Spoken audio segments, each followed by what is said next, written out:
Hello and welcome to Non-Stop Wrestling Chat. My name is Barry and this is your final resolution review. Before we get into today's show, guys, don't forget to hit like, subscribe and that notification bell. And do you know how many times I've had to do this intro? This is the sixth time because every time I keep going to say, don't forget to hit that Impact. And I keep calling Impact TNA during the start. Right guys, we're going to get into it. Also, before we do, what do you think about Kenny Omega winning the AAA title? Buzzing. Building up that now the collector gimmick. Hopefully he maybe even takes Impacts or he goes back to Japan for a little bit. And we just see him like taking those. Then it becomes the big fight. Like I'm only going to be taking the biggest fight that I've got. You know what I mean? Like in AEW, there's nobody worth my time. Becomes that kind of heel. Do you know what I mean? Like that stuff would be really cool. Then we could possibly see maybe a bigger name from the E come over or whatever. Who knows? Let's hope we get a good run with this. Anyway, guys, final resolution. What is it here for? We kick off with the old school rules match: Larry D versus Tommy Dreamer. Tommy Dreamer defeated Larry D with a DDT. I thought this was a pretty good match, guys. Nothing special. Didn't change the world or anything like that. But I gave it 2.5 stars. I always like seeing Dreamer, and this is probably the best way to use him. Just like quickly in and out matches, nothing too hard, too impactful, especially for the stuff that he used to do. This is probably the better way to use him. Then we get the Sea Stars versus Havoc and Neva. Neva picked up the win. Havoc and Neva picked up the win here. I gave this a 2.5. It was a really strong match, really enjoyable, kind of just their match, middle of the road, nothing really changing anything, nothing being like out of the ordinary, just a their match. Then we got the intergender tag team match, Dashwood and Caleb versus Alicia and Eddie. Dashwood picked up the win. Now I gave this a 2.5 again because it felt like it had a few missteps here and there. It was another enjoyable match. Pacing just fell off. That's the only problem that I had with it. The best thing about the match was towards the end when Callahan's music it came on to give Dashwood that win. So she got the roll up on Alicia, and then Callahan. So after the match, Callahan comes out from under the ring. He hits Edwards with a pile driver. Callahan tries to hit Alicia with the pile driver, but referees and officials come out to stop it. This is good. I feel it's just progressing that story, giving another edge to it, and just keeping that story work going, which is one of the best things that Impact's doing at the moment. Then we had Hernandez versus Ba. Hernandez picked up the win here. This was only like 6 minutes, so it wasn't really that long. Not the best match of the night by any means, but I do like how they do like they're using Hernandez. He just wants his money. Totally feel how he's feeling, but I do like how they're using him like that. After the match, Hernandez demands his money. Steels opens up her kind of bum bag, but the money's gone. Steels and Hogan flee to kind of just run out of there, while Hernandez to avoid kind of Hernandez's fury, which is probably going to be something that we'll see on Tuesday. Eric Young with Joe Doring versus Rhino. Young picked up the win. This was a good match, guys. It was quite long. It was 10 minutes. It wasn't too long, but felt like it went on longer than it had to. It was a good match. I think what's going to happen is with these guys, when Heath comes back, we're going to be getting Heath and Rhino tagging up against Young and Doran, which they're probably just waiting for, because I think those will be really good matches and it's a better way to use Rhino. Anyway, 2.5, okay match. Then we got the X Division title match. Now this is when the show took a turn for the better.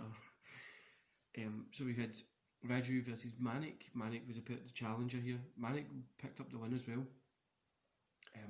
This felt like old school X Division, guys. It really was fun and highly enjoyable to watch. I gave it 3 stars. It was a fun match. Then we got the Knockouts title match. Deonna Purrazzo versus Pruzo with Kimberly versus Rosemary with Valkyrie. Pruzo picked up the win here, which was expecting. I wasn't thinking she was going to drop the belt, but I was not expecting much from this match.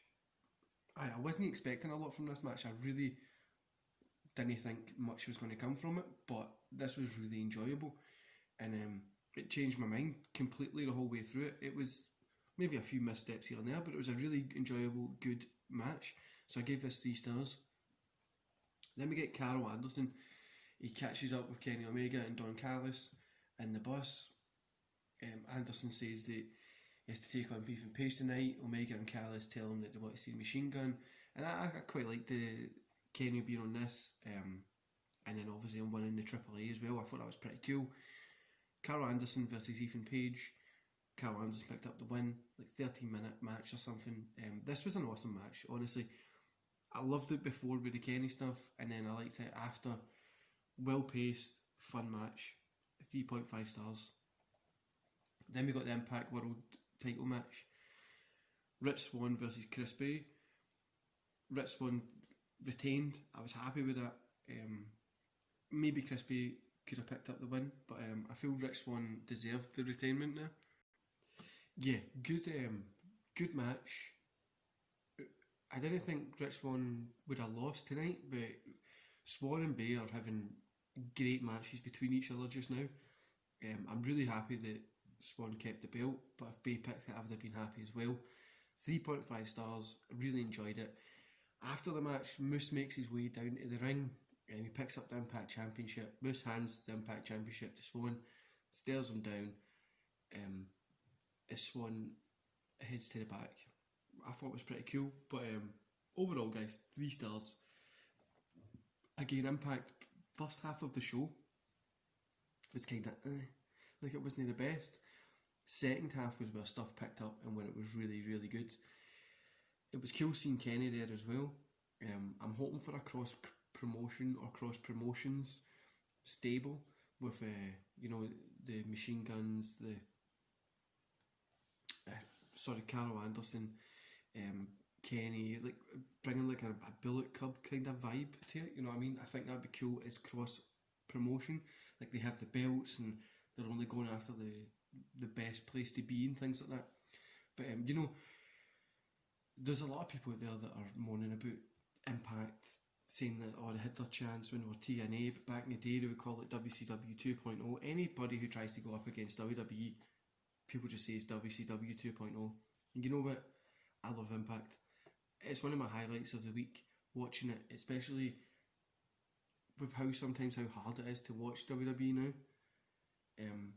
Getting a wee Impact in there, NXT and AEW, just really makes the week, and Impact's always the start to that, and it's always a good week. I love this promotion. I think everybody should just get on board with just loving wrestling. Do you know what I mean? Like, WWE have good matches here and there, but it doesn't mean I have to love every single thing they do. Same with AEW. I don't love every single thing they do, but that's fine. You're allowed to have your opinion, but let's all just love wrestling as we should. Also, one thing is, Kenny Omega picking up the AAA Championship is making that cross-promotion thing really work more. But yeah, go check his match out in that, because I've been watching it just now. I was going to do a review on it, but I'm probably going to start the AAA reviews next year, just because we've got the watch-alongs and all that. Like I said, I watch pretty much everything on wrestling. Anyway, guys, I'm going to love you and leave you there. Don't forget to hit like, subscribe, and that notification bell, and I'll see you here later on today for a Monday Night Raw 1993 watch along. I can't remember the exact date, but yeah, see you later, guys.